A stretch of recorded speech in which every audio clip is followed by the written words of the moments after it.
Ojo, ¿cómo debemos guardar el sábado? Siguiendo el ejemplo y las enseñanzas de Cristo. ¿Y qué hacía el Señor Jesucristo en sábado?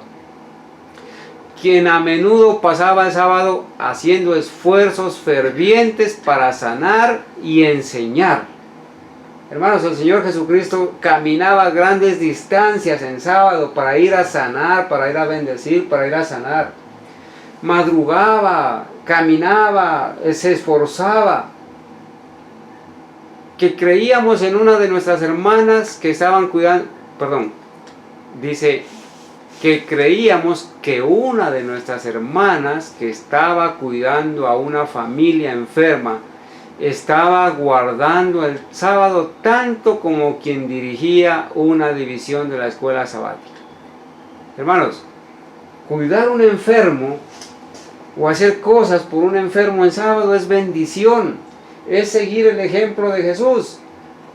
Pero hay personas fanáticas, extremistas, dirigidas por el diablo, que no quieren hacerle el favor a una persona enferma de quizás irle a traer una fruta, de quizás ir a hacerle un caldito ese día, prepararle una comidita especial.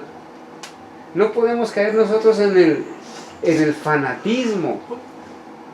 El día sábado podemos hacer el bien, y si a mí me requiere ir, caminar 1 kilómetro, 2 kilómetros, ir a traer un remedio, ir a traer una hierba, ir a cortar una flor o algo o conseguir un medicamento, pues debo hacerlo, porque no es para mí, es para el bien de la persona. Y eso hacía Jesús. Cristo no pudo agradar a los fariseos de su tiempo, ¿cierto? Porque los fariseos no querían que el sábado no se haga nada, que el sábado nomás se sienten quieticos y ni siquiera parpadeen.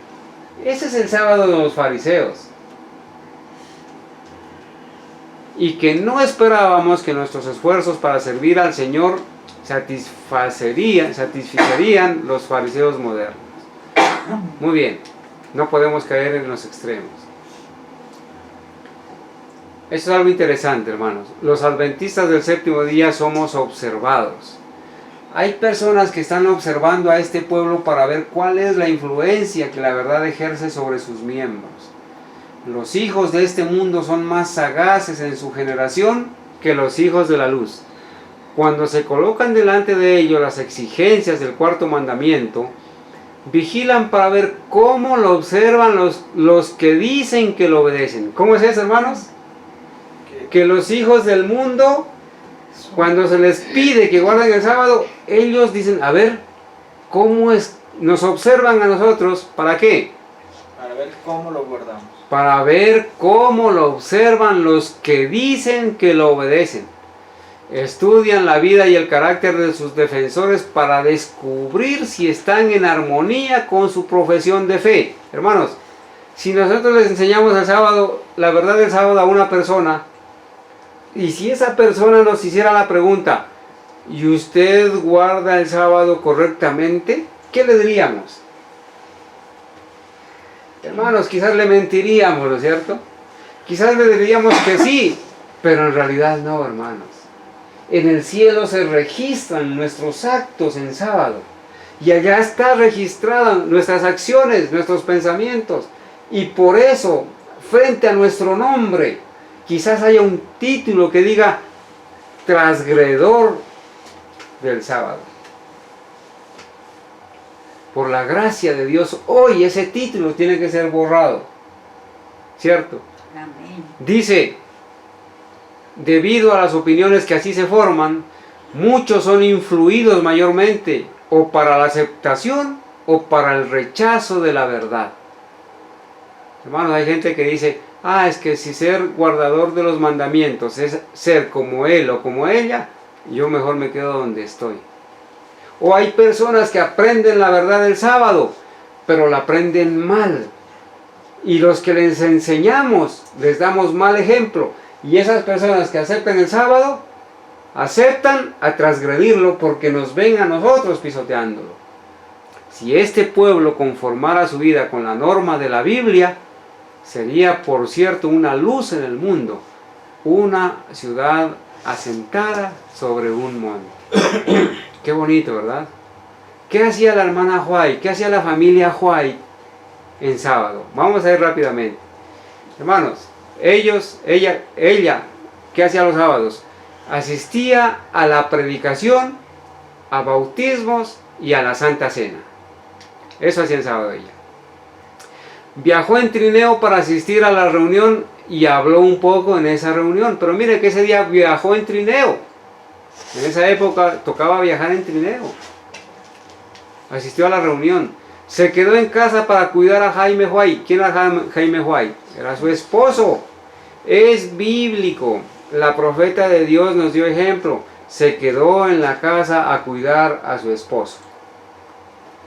Pero hay personas que creen que es requisito ir a congregarse cuando hay un enfermo en la casa y lo dejan solo. No debe ser así. ¿Cierto? Asistió a una reunión y leyó para los niños. Ese día fue maestra de niños. Sirve a los hermanos en Convis. También fue a servir la hermana White. Asiste a la reunión y atiende visitas. Mire, se puede hacer obra misionera. Se puede atender visitas. Ojo, se puede atender visitas, ¿cierto? Pero no para hablar del coronavirus, ni para hablar del Tour de Francia, ni para hablar del partido del Boca, ni para hablar visitas de comadres. Visitas de comadres. Tiene que ser para hablarle de Dios, ¿no es cierto? Para hablarle de salud, para orar con esa persona. Tiene que ser para eso, ¿no? Tomó un paseo a pie. Mire, tomó un paseo a pie, escribió y leyó. Hermanos, qué bonito que la familia un día pudiera agarrarse de la mano, el esposo y la esposa, ir con sus hijos a caminar y hacer de ese camino una senda sagrada. Colocarse por ahí a la sombra de un árbol, a la orilla de un lago, en medio de la naturaleza, y orar, hermanos, orar, agradecerle a Dios por la naturaleza, por el aire puro, hacer un día diferente. ¿Cierto? Tomó un paseo, dice ahí. Hizo muchas visitas misioneras. Hay que hacer visitas misioneras en sábado también. Viajar unos pocos kilómetros. Ojo, duerme un poco. Hermano, mire, hay personas que durante la semana incansablemente estamos leyendo, trabajando, visitando hogares, escribiendo. Hasta, sí, que nos levantamos temprano y todo eso. Y claro, el sábado es el día de descanso. Entonces se puede aprovechar dentro del equilibrio, dormir un poquito, dormir unos minutos. Pero saben, hermanos, es irreverencia, es pecado que nosotros, hermanos, por estar trasnochándonos en las redes sociales o en las reuniones o en cosas, el sábado vengamos tan agotados que en la hora del culto de adoración nos durmamos. A menos que, mis hermanos, la persona, como en el caso de mi madre, pues sea un poquito avanzada en edad, ¿cierto? Quizás por su vigor físico deteriorado de tanta enfermedad, tanto sufrimiento.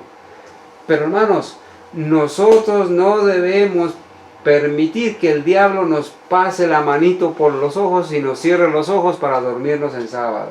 Se pasa el sueño. ¿El sueño es contagioso? No, el sueño no es contagioso. Cuando el Espíritu de Dios está en nosotros y nos interesamos en esto. Pero el sábado, hermanos, si usted durante la semana tuvo un trabajo agotador, bueno, hermano, aproveche pues después del culto, vaya, almuerce, camine un poquito y hágase una siestecita de unos 15 minuticos, pero siestecita. Pero ¿qué pasa, hermanos? Nosotros estamos en la mañana en culto, comemos la arroba de arroz, el platonado de comida, y eso nos genera sueño. Y en la tarde que volvemos a dormir la siesta. Eso no está bien, hermanos. El sábado tiene que ser un día donde nuestros alimentos tienen que ser sencillos. Debemos comer poco para que nuestra mente no esté embotada. para que tengamos discernimiento. El sábado no deberíamos recargar el almuerzo. El sábado debe ser algo especial.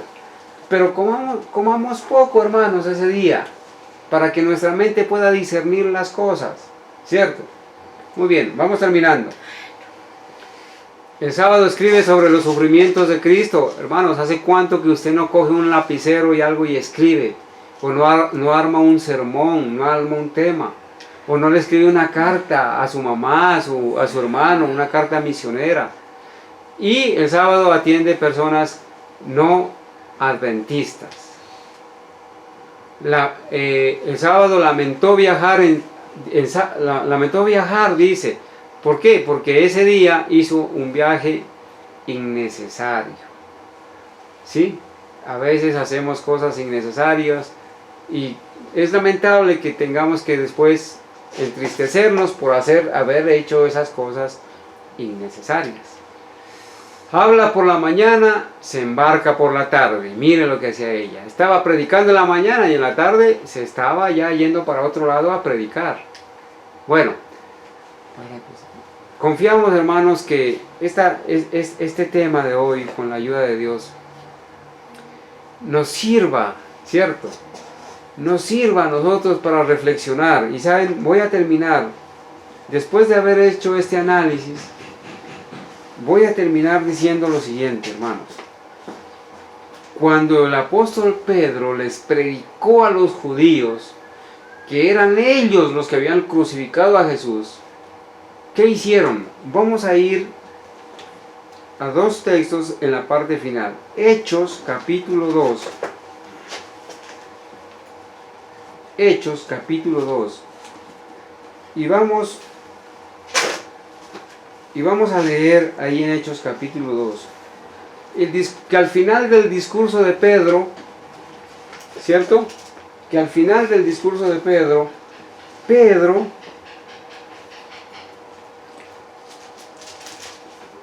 les presentó a Jesucristo y les hizo ver su pecado.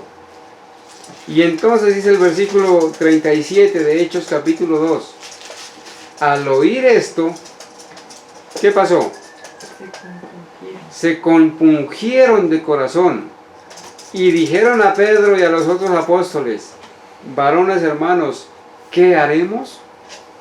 Mis hermanos, hoy el Espíritu Santo quiere obrar en nosotros y quiere que nosotros nos compunjamos de corazón, que reconozcamos, hermanos, que hemos venido violando el día de reposo, el santo sábado, y que seamos como estos hombres, que nos compunjamos de corazón, que el Espíritu Santo nos convenza de que somos pecadores, y entonces preguntemos: entonces, ¿qué vamos a hacer a partir de hoy? Y el apóstol Pedro les dio la respuesta: arrepentíos y bautícese cada uno de vosotros en el nombre de Jesucristo para perdón de los pecados y recibiréis el don del Espíritu Santo. Hermanos, hoy debemos arrepentirnos, porque de verdad hemos venido siendo transgresores del sábado. Hoy debemos agradecerle a Dios que Él nos ha hablado en las Sagradas Escrituras. Y nuestra actitud, hermanos, debe ser como la actitud del profeta Daniel, allá en Daniel capítulo 9. Cuando la palabra de Dios dice que el profeta Daniel, cuando estudió las Sagradas Escrituras y se dio cuenta, hermanos, de la situación, él pudo levantar esta oración, hermanos. Daniel capítulo 9. Dice el versículo 3. Daniel capítulo 9, versículo 3. Esta debe ser, hermanos, nuestra oración. ¿Sí? Esta debe ser nuestra oración. Y volví mi rostro a Dios el Señor, buscándole en oración y ruego, en ayuno, cilicio y ceniza. Y oré a Jehová mi Dios, e hice confesión diciendo: ahora, Señor, Dios grande, digno de ser temido, que guardas el pacto y la misericordia con los que te aman y guardan tus mandamientos. ¿Qué dice el versículo 5?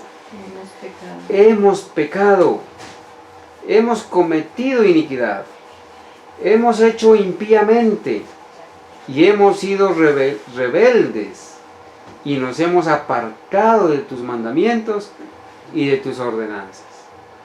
No hemos obedecido a tus siervos los profetas, que en tu nombre hablaron a nuestros reyes, a nuestros príncipes, a nuestros padres y a todo el pueblo de la tierra. Tuya es, Señor, la justicia y nuestra la confusión de rostro. Como en el día de hoy lleva todo hombre de Judá, los moradores de Jerusalén y todo Israel, los de cerca y los de lejos, en todas las tierras a donde los has echado a causa de su rebelión con que se rebelaron contra ti.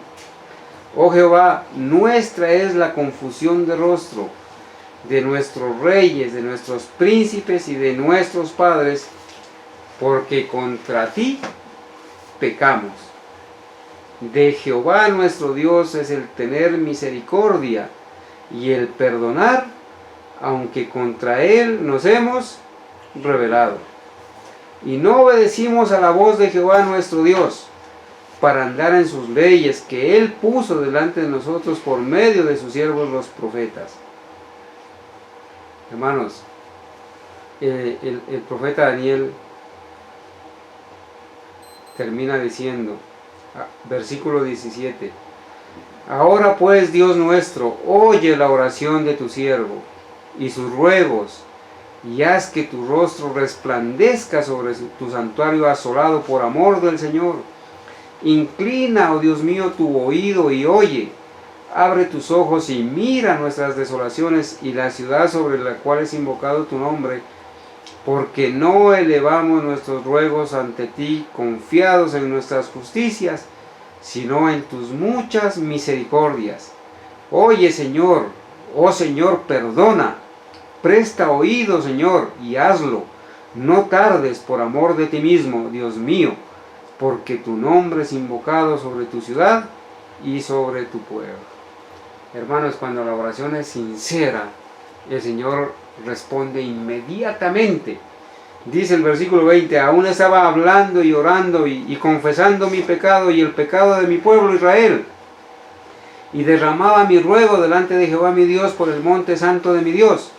Aún estaba hablando en oración cuando el varón Gabriel, a quien había visto en la visión al principio, volando con presteza vino a mí como a la hora del sacrificio de la tarde y me hizo entender y habló conmigo diciendo, Daniel, ahora he salido para darte sabiduría y entendimiento. Al principio de tus ruegos fue dada la orden y yo he venido para enseñártela, porque tú eres muy amado. Entiende pues la orden y entiende la visión. Mis hermanos, yo considero que en esta mañana el Señor nos ha dado